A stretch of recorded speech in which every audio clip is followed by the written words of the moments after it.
Hello, everyone. Anthony from Johnny's MTG here.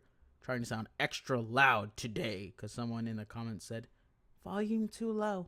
So we're going ahead and going loud today. And I know today's supposed to be an unboxing. You guys want an unboxing, but we have so much Ravnica, Allegiance, spoilers. We have to go over that today. There will be an unboxing tomorrow, indefinitely, and I may even drop a video this weekend to make up for some lost time. Also, guys, got some great news about my personal life. I won't go into it too much right now, but there will be a new studio shortly, new camera to record unboxings shortly. So get ready for an amazing channel. And if you've been here before the glow up, you're going to glow up with me. I'll remember you all. Anyways, let's just get into it. All right. The first card, Ballistica Bellhaunt, 2 white and 2 black, a 3/4. When this card enters the battlefield, each opponent discards a card and you gain 3 life. I do not know Wizard's obsession with gaining life. I understand it is part of the white and black little mix here for this guild, but Jesus, this gaining life is just never suitable to me. It's never like an amazing thing to me. But the fact that your opponent discards a card and it is a creature 3/4, and it's a spirit, it has that going for it. I think it's pretty nice. So we're going to go ahead and move to Pitiless Pontiff. 1 white, 1 black for a 2/2. It's always nice. And you can pay 1 and sack another creature. This card gains Death Touch and Indestructible until the end of the turn. That will be pretty insane in draft, I would say. Very cool card. Very cool concept. You do gotta sack another creature, but considering black-white Orzhov wants you to sack creatures, it is not a bad card. Alright, this next card is in Spanish, maybe, but I think they have it translated for you. Panic at the Disco. Hey, someone's getting sued. 2 black and 1 white for a sorcery. All creatures get -2 until end of turn. Exile all creatures in graveyards that died this way. If a creature would die this way, exile it instead. Wow, so you're just going to go ahead and just destroy everything. This is obviously for Rakdos. Pretty interesting. It's not legal in any format, apparently. This card's, it's out and it's already banned. It's not out yet and it's already banned. Wow. Too powerful. Alright, let's go over to this card. Scarecrow and Tin Man. Oh, I get the reference.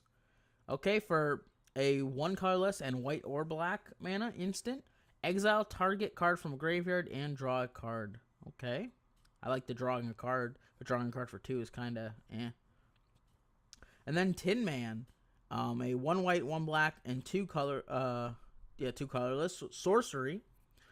Target player sacks a creature with the greatest power among that player controls, then gain life equal to that creature's power. Okay. So it's pretty nice. You get to, it is a 4 cost just to destroy a creature, but by doing it, you'll also gain the life back for it. It's pretty nice. Oh, what is with all these? I guess all the cards that were, most of the cards that were dropped, they were in a different language. So, all right, Dora the Explorer. Okay, someone's got to get sued for that. Doran, oh come. Who doesn't know what that is? Okay. Good job, Wizards. I love it. I love it. And watch, someone's going to tell me, no, you don't understand the lore. This guy's been around way before Dora the Explorer was made. Way before. So, they actually copied him. Maybe they did. Maybe the creator of Dora the Explorer is a huge Magic fan, and I don't know. So, for 1 white, 1 blue, and a colorless, each creature you control assigns combat damage equal to its toughness rather than its power. Ooh, that I see that being incredibly techy with the Mistering Mermaid being a 1/5, so now it becomes a 5/1, and all the birds don't change. Very, very, very, very cool. Creatures you control can attack this turn as though they do not have a defender. Ooh, I love it. I love it. That's like hey, do you just want to make a wall deck, an OP wall deck, a whole bunch of 5/0s? Very nice, very cool. And then you can pay 1 white, pay 1 blue, and 2 to tap target creature, untap target creature. Wow. So you can swing in like crazy and then untap. All right. Yeah, we gotta get at least one yawn in per video. That's how we go. A Song of Fire and Blood. Oh, if it was, say, a Song of Fire and Ice, I would have. I mean, maybe that's what the reference is anyways, but pretty nice. Rakdos card that is a one red or black, either or, instant that deals 1 damage to a creature, planeswalker, and 1 damage to a controller. That's very interesting.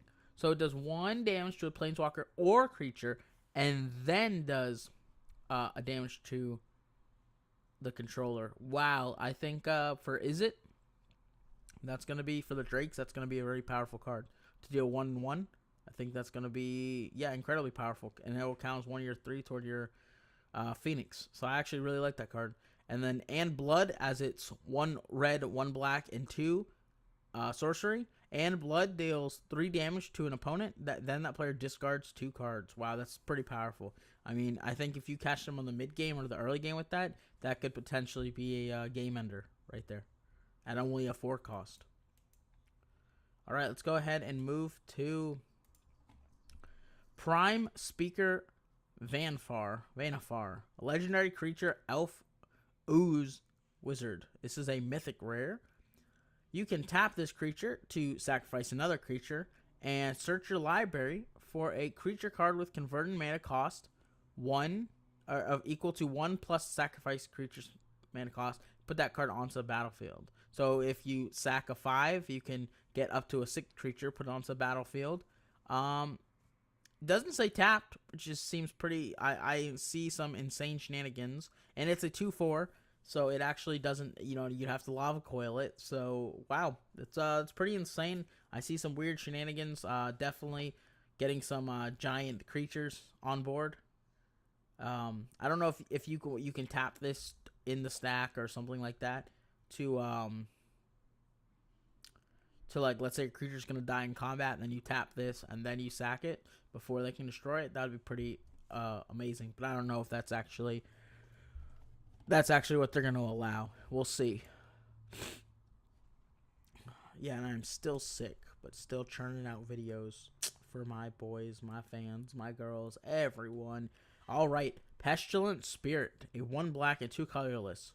For a 3/2 with Menace, Death Touch, and instants and sorcery spells you control have Death Touch. Wow. Every card has, so you can just play that one that deals damage to a creature and it'll kill it as long as you have Pestilence. Wow. Wow, I'm loving Rakdos. I was not a fan of it, as I said before. I love the red-black combination, but that is so cool. A 3/2, spells have Death Touch. Wow. I don't know if Death Touch works on Planeswalkers. I'm assuming it doesn't, but if it did, I mean, that'd be insane. Yeah, that's just an all-around, obviously it's rare. All-around amazing card. I'm really happy about that card. Let's go ahead and move to Endraze Forerunners. An 8 cost, 3 green, 5 colorless, a whole bunch of boars as the artwork. And it is a 7/7. Vigilance, Trample, and Haste. When enters the battlefield, other creatures you control get +2/+2 in Vigilance and Trample until the end of the turn. Wow, getting this out right on turn 6 maybe with some Lana War Elves is it's a pretty good card. Vigilance, Trample, Haste, +2. So even your elves would no, I guess because it would be the turn that you get it out. So I don't know, choosy card. I'd actually have to see how it plays out, but still relatively good. Oh, and I didn't even think. No, actually, it works off convert mana cost, not power. So never mind. You could actually use that combination. Never mind. Oh, here we are with our Rakdos, the Showstopper. There's our legendary creature for you. 1 black, 1 red, and a 4 colorless demon legendary creature. Mythic rare, 6/6 with flying and trample. And when it enters the battlefield, flip a coin for each creature that isn't demon, devil, or imp. Destroy each creature whose coin comes up as tails. So as long as you're running all demons, your opponent will be screwed. That is very, very cool. I like it. It's a 6/6 for 6, and it has a good ability, and it's flying and trample. So yeah, I actually love it. It's kind of forcing me to want to play Rakdos now. So we'll see. We'll see what other cards come out here. We got a couple more mythics coming up. Wildness Reclamation, something like that. 1 green and 3 colorless for an enchantment that at the beginning of your end step, untap all lands you control. Wow. At the beginning of your end step. Whoa. Whoa, buddy. I see green-blue players playing this card and just never letting their opponent play the game of Magic. Wow. Green-blue. Ooh. Well, I see that card being incredibly awesome. My predictions rarely come true, though, so we will see. Oh, my Apple Watch is freaking out. Oh, a time for deep breathing. Can't do it right now. Sorry, making a video. Can't help you. All right, our next mythic. Ravager Worm. Very, very awesome artwork, actually. Doesn't even look like a worm. Looks like the head of a dragon. A 2 green, 1 red, and 3. So a 6 cost for a 4/5. With Riot, which when this creature enters the battlefield, either gets a +1/1 counter or haste. You choose. And when it enters the battlefield, choose one of these 2 abilities to activate. It fights a target creature you don't control, or it destroys target land with an activated ability that isn't a mana ability. Very interesting. I see that both abilities being played against different decks, but the first ability being able to fight, and then I still think it still then can attack through. So, and then if you have haste on it, it can fight and then straight attack, or if you want to just fight something and then buff it to a 5/6, and then it's good, really good. I wish it kind of wish it had trample too, but it is what it is. I think it's still a great card. Okay, precognitive precipitation. Precipitation, I think. A 5 cost, 2 blue and 3 colorless for an instant to draw 3 cards. That's pretty expensive to draw 3 cards, but it also has an addendum. If you cast a spell during your main phase, instead scry 3, then draw 3. So that is always there's why the card costs 5. Scry 3, then draw 3. I don't know who's gonna be running this. Maybe Demir, or no, that's Scry. That's not even the right ability. So interesting. Guys, tell me down below which deck you would put this in and why, because I'm not actually sure that I would love this card. Drawing 3 cards seems kind of nice, maybe late game, but for a 5 cost to draw 3 is All right, Spawn of Mayhem, another demon mythic rare. 2 black and 2 colorless for a flying trample 4/4. So it's a 4/4 with flying and trample. At the beginning of your upkeep, Spawn of Mayhem deals 1 damage to each player. Then if you have 10 or less life, put a 1/1 counter on this card. So, sorry about that. So it does get just stronger and stronger and stronger. That's pretty cool. And has a speculating cost. You may cast a spell for its cost rather than the other cost. If your opponent lost life this turn, I'm still loving that Rakdos ability. Dealing damage, instead of costing 4, it costs 1 less. It costs only 3 for a 4/4 flying trample. Very cool card. I think it'll be an easy 4 of, maybe a 3 of card. Skarkin Hellkite. Ooh, another dragon. Trying to make my dragon deck competitive. Come on, Sarkon. We can do it. Alright, dragon. 2 red and 3 colorless. With a ride ability. Flying 4/4. So it's either going to come in as a 5/5 with flying or a 4/4 with haste and flying.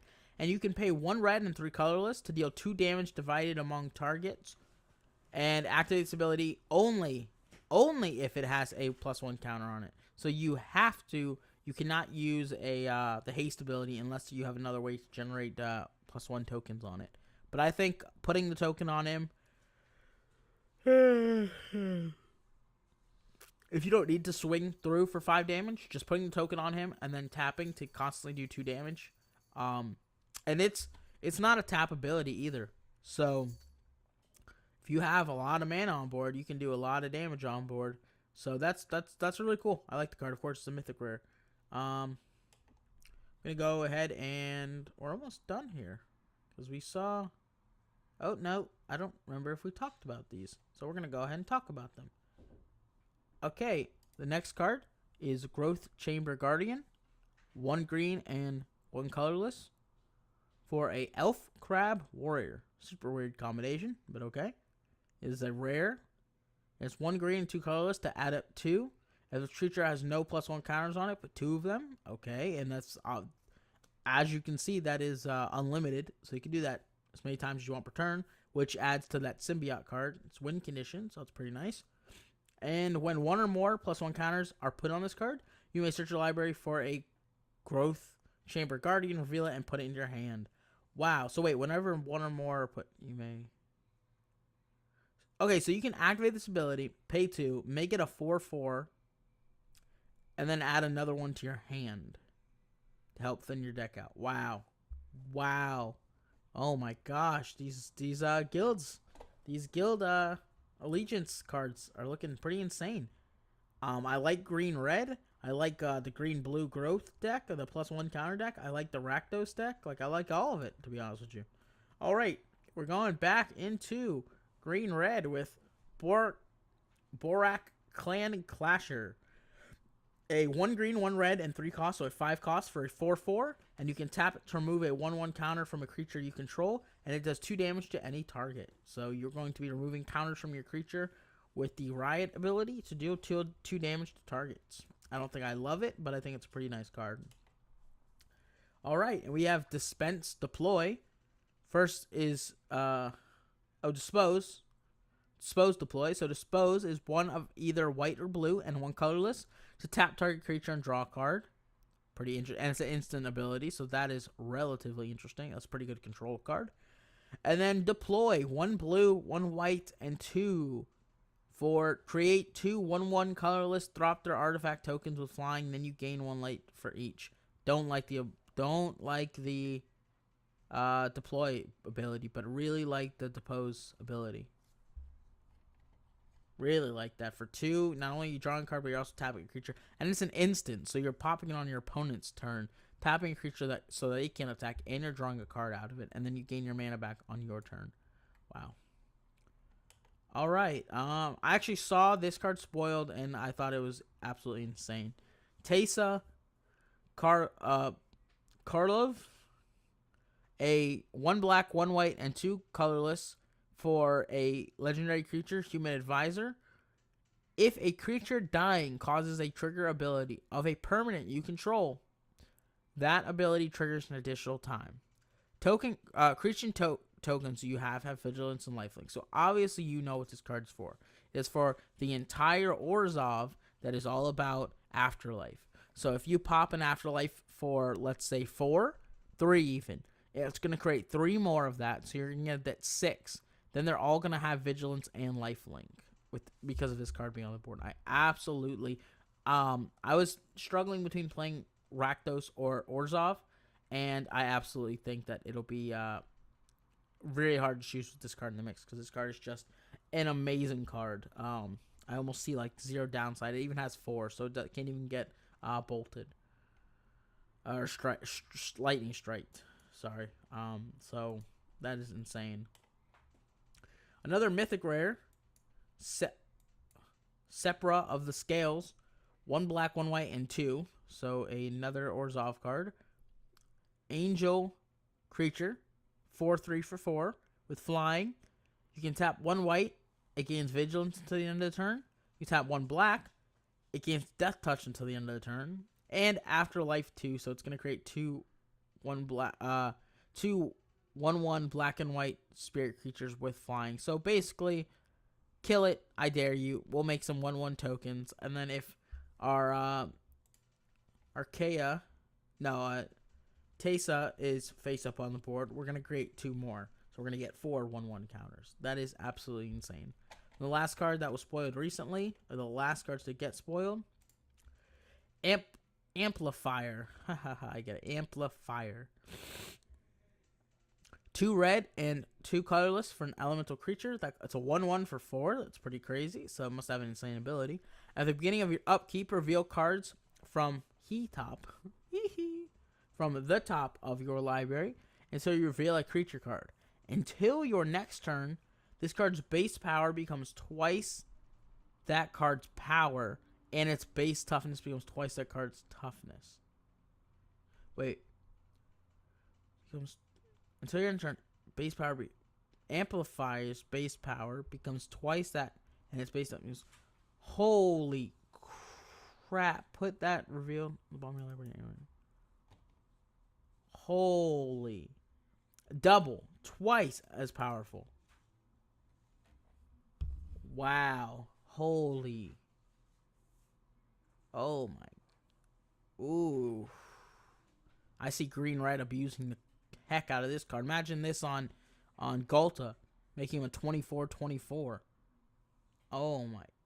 Oh, I'm just going to run 4 of these, 4 Gultas, and a whole bunch of lands. And just every time I draw it, no problem. Wow. That's pretty insane. Alright. Let's go into some older spoilers that I didn't get to cover yet. Mass Manipulation, a rare that costs 4 blue and double X. Gain control of X creatures and or planeswalkers. So, if you want to take over a creature, it is going to cost you 6. Because if you pay the X cost once, it's going to be, it's going to cost 6. Yeah, 1/1 plus 4. 2 plus 4 is actually 6, believe it or not. But you're able to take a planeswalker. So, that's the only reason I see you use this card for. Or a very, very, very powerful creature. But still, like, that's a game ender right there by itself. That's pretty insane. Alright, let's go over to a planeswalker for the Orzhov. Kea Orzhov's Esper. 1 black, 1 white, and 1 colorless. Only a 3-cost planeswalker for 3. Its +1 ability allows you to exile up to 2 targets from a single graveyard. You gain 2 life if at least 1 creature was exiled this way. Its -1 ability is to exit target non-permanent with converted mana cost 1 or less. Very interesting. I don't know why 1 or less. There's some 0, but it's very rare, but okay. And then it's -5. Kea Orzhov Esper deals damage to target player equal to the number of cards that player owns in exile, and you gain that much life that player owns. So, okay, so you're going to just keep pumping her +1 ability, like, as much as you can until it's about to die, and then use the -5 to deal damage and gain. It's a pretty interesting card. Look, buy this card on TCG Player. It's already $25. Wow. The market price for this card is $20 for this Planeswalker. Wow. We got market prices out for cards. I didn't even know that. Alright, the next card. Judith the Scourge Diva. Let's see. A 2/2 for 1 red, 1 black, and 1 colorless. Other creatures you control get +1. Whenever a non-token creature you control dies, this card deals 1 damage to any target. Interesting. So, so if this card is killing creatures, it's dealing 1 damage to any target. Wow, I can imagine, you kill something, this ability procs, you deal 1 damage, and you kill like a lot of elves, it procs again, and you're able to do. So, that's pretty insane to me. And then other creatures get +1 attack. So I don't love it, but I sure as heck don't hate it. We talked about Dovan. Oh, maybe we didn't talk about this Dovan. Dovan, the Grand Arbiter, 1987. At the end, we're gonna go back and look at every card and see the price. See what the most expensive card revealed so far is. Let's see. Dovan, the Grand Arbiter. 1 blue, 1 white, and 1 colorless for a 3 loyalty. And +1 until the end of the turn, whenever a creature you control deals combat damage, put a loyalty counter on this card. Very interesting. So it's going to get 2 per turn as long as you attack. Actually, it could gain a lot because it's whenever so multiple. -1, create a 1/1 colorless Thropter artifact. Creature token with flying, you gain 1 life. And it's -7. Look at the top 10 cards of your library, put 3 of them into your hand, the rest of them in your library at the bottom. Wow, that is a crazy insane card because you're just going to attack, get 7 or 8 or 9, play this, add 3 cards to your hand, and then attack again. So, pretty, overall pretty good card. I'm just not a big fan of blue-white or blue in general. I hate control decks and I hate control players because they're so boring. Sorry to hate on you guys. If you are a blue deck, it's just not my cup of tea. All right. Biomancer's Familiar. Very cool artwork. Very creepy artwork. Looks like Rudy from Alpha Investments over here. All right. A 1 green, 1 blue for a... Sorry, apparently I can't speak. 2/2. That is a creature mutant. Activated abilities of creatures you control cost 2 less to activate. This effect cannot reduce the amount of mana and ability cost to activate to less than 1 mana. Okay. And 1 tap. And the next time this creature the next time target creature adapts this turn, it adapts as though it had no 1/1 counters on it. Very interesting. It is a rare, and it is looking nice. Buy this card. Oh, it doesn't have a price yet. That's how you know it's not. Oh, $5. Okay, it does have a price. Good. Deputy of Detention. $8 rare. So he's got some pretty crazy rares, huh? Whenever Deputy of Detention enters the battlefield, exile target non-permanent and opponent controls and all other non-permanent sub-player controls with the same name until this card leaves the field. So 1/3 for 3. You're exiling a target non-land permanent, so X creature, and then exile all copies of that card with that name until this card leaves the board. That is gonna kill token decks, but overall, I don't love it, don't hate it, but it's gonna kill token decks. Oh, Sphinx of Foresight. This kind of looks like the that City Watch crap that you get in the Magic boxes. 2 blue and 2 colorless for a 4/4 flying. Yep. And you may reveal this card at the beginning of your opening hand. If you do, scry 3 at the beginning of your first upkeep. Okay. At the beginning of your upkeep, scry 1. So you really want to get this card in your opening hand. And if you don't, I don't know. I mean, it helps. It helps you definitely set up for the start of a really good game. But if you don't try it early, I don't know if I love it.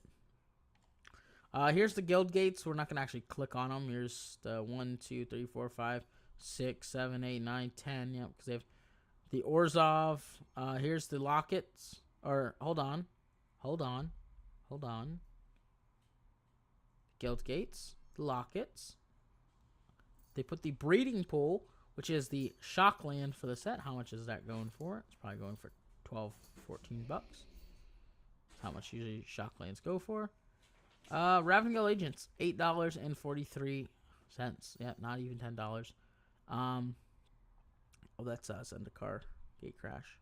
You can pay a couple of dollars more and just get the Gate Crash version, which is like almost the original. Looks really nice.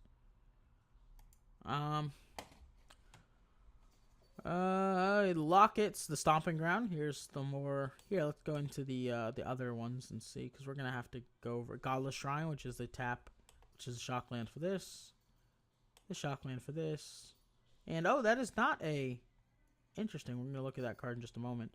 Yeah, we looked at these cards already. So, Stomping Ground, 931, 939, 7. Godless Shrine. That looks so nice.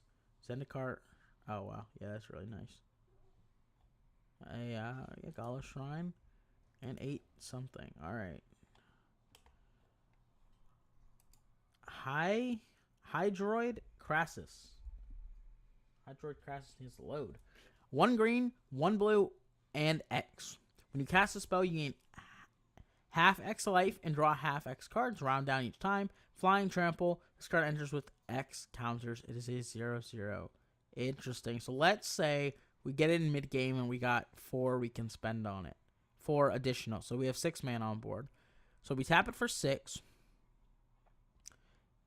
We gain half of 6. So we gain 3 life. Yeah, we gain 3 life. We draw 3 cards. It's Flying Trample, and it will be a 3/3. I'm loving it. It's a $13 card right now. Yeah, I'm loving it. Late games, this card comes out. Let's let's highball it. Let's say you get it late game. There's 10 lands out. Let's even say 10. So you pay 1. It's an 8. So you're gonna draw 4 cards, gain 4 life. It's gonna be a 4/4 with Flying and Trample. That is very, very cool. And since you're putting +1 counters on it, see, it enters the battlefield. That is not putting them, so it won't work as a symbiote card. All right, let's go over real quick. Let's just click any card that is I'm not going to worry about, because like these will be $1 maybe a little bit more, because the set isn't out yet, but once the set comes, it'll be gone.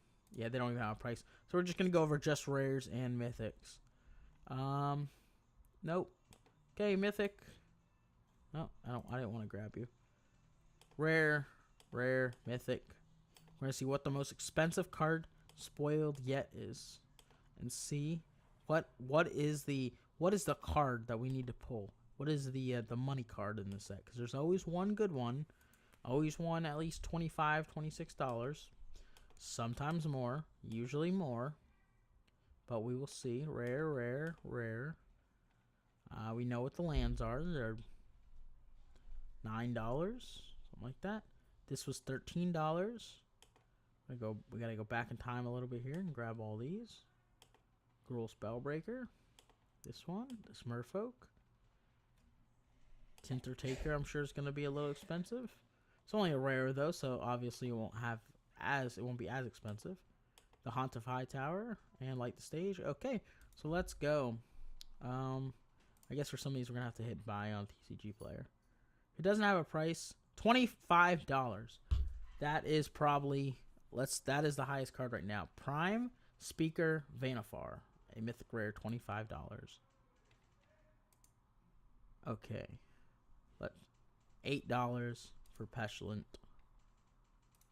Not my cup of tea. $4 for this card. $10 for the Rakdos. Okay. $10 for Ravager Worm. $5 for Perception. Spawn of $12.99 for a mythic. Price unavailable, but it comes up as $13. So we're gonna go ahead and say, I wonder how these companies have these cards already, or if they're pre-selling them. Let's see. If I go to buy this card right now from them, if I say, hey, I want to buy this right now, they say they have 30 in stock. What? Wizards, are you giving away boxes to people early so that you can hype up this set, and then they're turning around and selling the cards for profit? Or are people somehow, oh no, I take it back, pre-sale ships after 125. It conveniently ships, because what, it comes on the 21st, right? Oh no, I believe it actually comes, okay, so it's probably shipped same day as the set release. So the price is going to change and they will cancel their order. No, I'm just kidding.